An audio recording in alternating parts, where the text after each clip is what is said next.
बेटा तू बच्चों का नाश्ता बना, इतने में मैं इन्हें तैयार कर देता हूँ। तू बादशाह का लंच लगा देना, मैं इन्हें बस तक छोड़ाऊंगा। नरेश जी अपनी बहू दिव्या से बोले।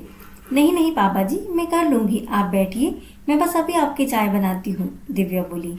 अरे बेटा बन जाएगी चाय, मुझे कौन सा कहीं जाना है, तो पहले इन सब कामों से फ्री हो, तब तक मैं इन शैतानों को रेडी करता हूँ, नरेश जी हंसते हुए बोले।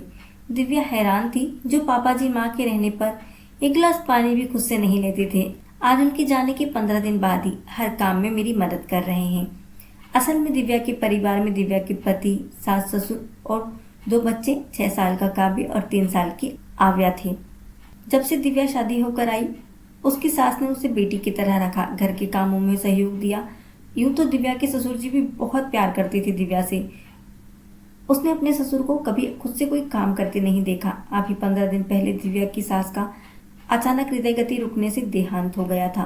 तब बच्चों की छुट्टियां थी और दिव्या के पति वात्सल्य ने अवकाश लिया था। आज सभी वापस से जा रहे थे, क्योंकि वात्सल्य का ऑफिस दूर था तो उसे जल्दी निकलना पड़ता है, और नरेश जी रिटायर हो चुके थे तो घर में ही रहते थे। लो बेटा बच्चों का दूध दो, नरेश जी बच्चों को तैयार करके बोले। बच्चों का दूध और टिफिन दे दिव्या वात्सल्य का खाना पैक करने लगी और साथ साथ नाश्ता भी तैयार कर रही थी, और एक गैस पर चाय चढ़ा दी उसने। लो वात्सल्य तुम्हारा नाश्ता, पापा जी आपकी चाय, आप नाश्ता तो अभी देर से करोगे, दिव्या बोली।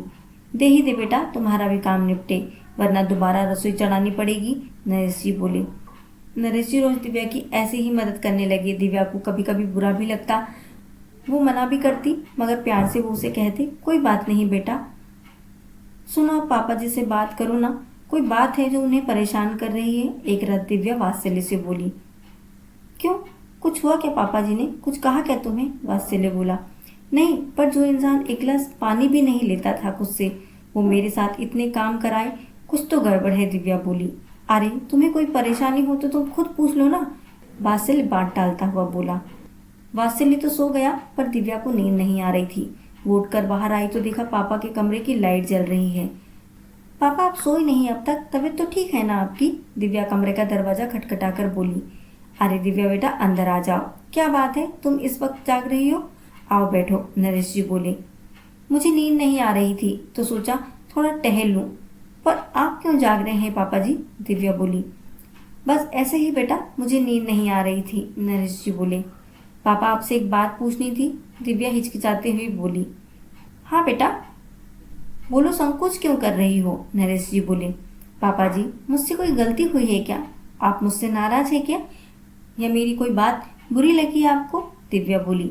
नहीं बेटा, पर ऐसा क्यों पूछ रही हो तुम, नरेश जी हैरानी से बोले। पापा जी इतने दिन से देख रही हूँ आप मेरी हर काम में मदद करते हो, जबकि मम्मी जी के सामने आप एक गिलास पानी भी नहीं पीते थे, दिव्या सर नीचा करके बोली।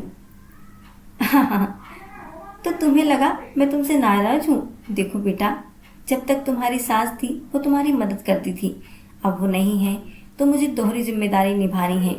मेरे लिए जैसे वात्सल्य है वैसे तुम हो, जैसे मैं उसकी खुशी और सुविधा का ध्यान रखता हूँ, तुम्हारा ख्याल रखना भी तो मेरा फर्ज है, नरेश जी प्यार से बोले। पापा जी, दिव्या आंखों में आंसू भर केवल इतना ही बोली।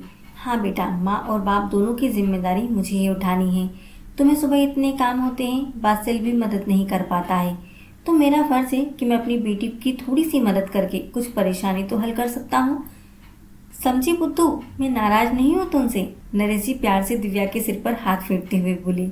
दिव्या अपने ससुर के गले लग गई। आज उसे अपने ससुर में अपने मृत पिता नजर आ रहे थे। सच में पिता पिता ही होता है, फिर चाहे ससुर के रूप में क्यों ना हो।